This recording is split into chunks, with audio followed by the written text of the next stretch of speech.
Hello students, कैसे हैं? अच्छे होंगे और पढ़ाई के लिए तैयार होंगे। जैसा कि आज मेरा वीडियो न्यू है, टॉपिक्स है कोशिका। चैप्टर का नाम है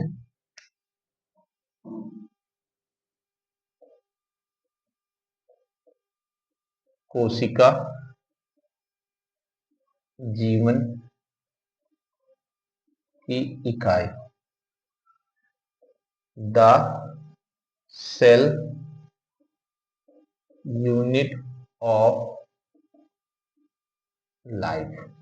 ओके, आज हम कोशिका के बारे में स्टडी करेंगे और उसका कोशिका के विभिन्न भागों को स्टडी करेंगे और उस स्टडी में ये देखेंगे कि कोशिका आखिर है क्या। ये एक छोटी सी है। पहले तो कोशिका के बारे में एक डिफिनेशन पढ़ा दूं। क्या है?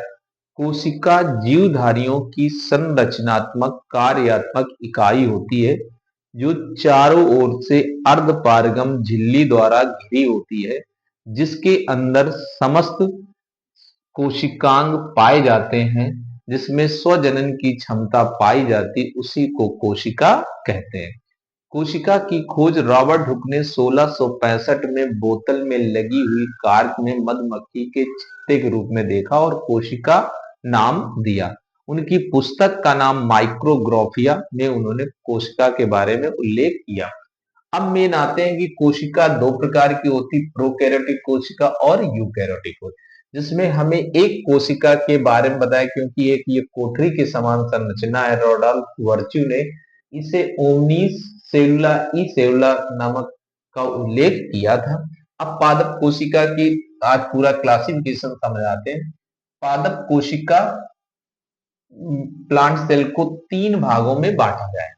सबसे पहला भाग होता है जिसे हम सेल वॉल या कोशाभित्त कहते हैं। दूसरा भाग होता है जिसे कोशिका कला या प्लाज्मा मेम्ब्रेन कहते हैं। तीसरा भाग आता है जीव द्रव्य या प्रोटोप्लाज्म कहते हैं। जीव द्रव्य जीवन का भौतिक आधार सिलाए, इसके बिना और जीव की उत्पत्ति नहीं हो सकती। यानी पादप कोशिका प्लांट सेल की जो सेल वॉल बनी होती है वो सेलुलोज की होती है, और कोशिका कला जो प्लाज्मा मेम्ब्रेन होती है, इसमें कई मॉडल प्रस्तुत है। तरल मोजाइक मॉडल है, यूनिट मेम्ब्रेन मॉडल है, सिंगर और निशुल्कोल्सन का। बट जीव द्रव्य के तीन पार्ट्स होते हैं, थ्री पार्ट्स है। पहला है कोशिका द्रव्य है, जिसे हम साइटोप्लाज्म कहते हैं। दूसरा भाग आता है रिक्तिका, जिसे हम वैक्यूल कहते हैं या खाद्य धानी कहते हैं, या हम इसे भंडार गृह भी कहते हैं। तीसरा आता है केंद्रक आता है, जिसे न्यूक्लियस कहते हैं। न्यूक्लियस को हम कोशिका का कंट्रोल रूम या नियंत्रण कक्ष भी कहते हैं। और कोशिका का केंद्रक क्या होता है? केंद्रक के चार भाग पाए जाते हैं। पहला भाग केंद्रक वरण होता है, जिसे न्यूक्लियर मेम्ब्रेन कहते हैं। न्यूक्लियर मेम्ब्रेन, न्यूक्लियर मेम्ब्रेन कहते हैं। दूसरा भाग आता है केंद्रक द्रव्य यानी न्यूक्लियोप्लाज्म होता है, न्यूक्लियोप्लाज्म। तीसरा भाग है केंद्रिका, जिसे न्यूक्लियोलस कहते हैं, न्यूक्लियोलस कहते हैं। फोर्थ पार्ट आता है क्रोमैटिन भाग है, जिसे हम क्रोमैटिन थ्रेड कहते हैं, क्रोमैटिन थ्रेड कहते हैं। ओके, अब मेन ये तो केंद्रक का खत्म हुआ, बट हम वो लोग आते हैं जिसे रिक्तिका के दो भाग होते हैं। एक होता है सेल सैप भाग होता है और दूसरा टोनोप्लास्ट पार्ट होता है।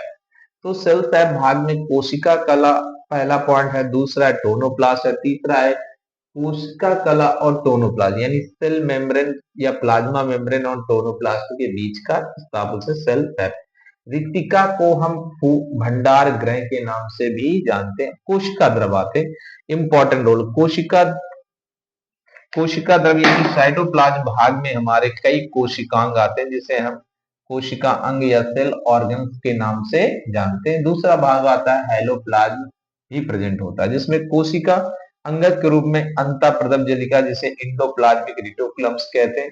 इसे कोशिका का कंकाल तंत्र भी कहते हैं। इसकी खोज के.आर. पोर्टर ने की थी। दूसरा पॉइंट आता है गोल्जी काय। गोल्जी काय को हम ट्रैफिक पुलिस कहते हैं। इसकी खोज कैमिलो गोल्जी ने की थी। तीसरा पॉइंट आते हैं लाइसोसोम। लाइसोसोम की खोज डी डुवे नामक वैज्ञानिक ने की थी। गाल्जी काय के टूटने से बनते हैं, जिसे हम सुसाइड बैग या आत्मघाती थैली भी कहते हैं।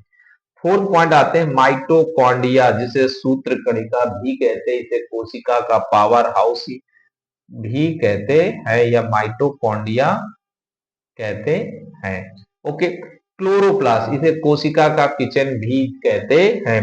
फिर इसके बाद ये तो हमारे कला युक्त होते हैं, यानी दो मेम्ब्रेन से बने होते हैं, और ये कला सिंगल मेम्ब्रेन के होते हैं, यानी एकक कला के पाए जाते हैं। जैसे राइबोसोम, ये 70 इस प्रकार के भी होते हैं और 80 इस प्रकार के भी होते हैं, यानी दो प्रकार के राइबोसोम पाए जाते हैं।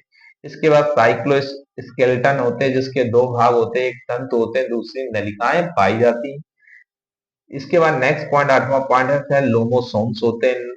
है इसके बाद नेक्स्ट है सेंट्रोसोम, है जिसे हम बैलगाड़ी के पहिए के नाम से केंद्र में प्रेजेंट होता है, केंद्र के पास। इसके बाद माइक्रो बॉडीज होती है, माइक्रो बॉडीज के चार भाग होते हैं, ग्लाई ऑक्सीसोम्स के रूप में होते हैं, पर ऑक्सीसोम के रूप में होते हैं, स्पेरियोसोम के रूप में पाए, और 11 पॉइंट में फ्लैजिला या कसाविका भी प्रेजेंट होते हैं। अब नेक्स्ट पॉइंट में हम आते हैं हाइलोप्लाज्म। क्या हाइलोप्लाज्म को 3 पार्ट में डिवीजन किया। पहला पार्ट संचित पदार्थ होते हैं, जिसमें क्या कार्बोहाइड्रेट्स प्रेजेंट होते हैं, वसा पाई जाती, फैट्स एंड नाइट्रोजन पदार्थ प्रेजेंट होते हैं। अब नेक्स्ट आते हैं स्रावी पदार्थ होते हैं, सिक्रेशन किसे कहते हैं, सिक्रेशन पार्ट है, विकर जिन्हें एंजाइम के नाम से जानते हैं। सेकेंड पॉइंट है मकरंद, है जिसे नेक्टर पॉइंट जानते हैं। थर्ड पॉइंट है रंग देने वाले पदार्थ होते हैं, जो कलर्स बनाते हैं। इसके बाद नेक्स्ट पॉइंट आता है थर्ड पॉइंट, उत्सर्जी पदार्थ, इसमें एल्केलॉइड्स पाए जाते हैं।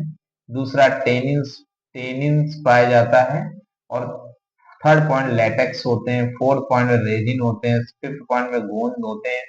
सिक्स पॉइंट में कार्बनिक अम्ल या ऑर्गेनिक मैटर होते हैं। सेवन पॉइंट में खनिज होते हैं, मिनरल।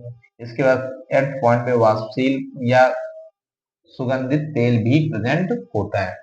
आप लोग इसको पूरा चार्ट बना लीजिए, वेरी वेरी मोस्ट इंपॉर्टेंट है। और दूसरी बात है, मेरे इस चैनल को सब्सक्राइब करिए, लाइक करिए, बेल आइकन दबाइए। ओके, थैंक्स, नोट कर लीजिए।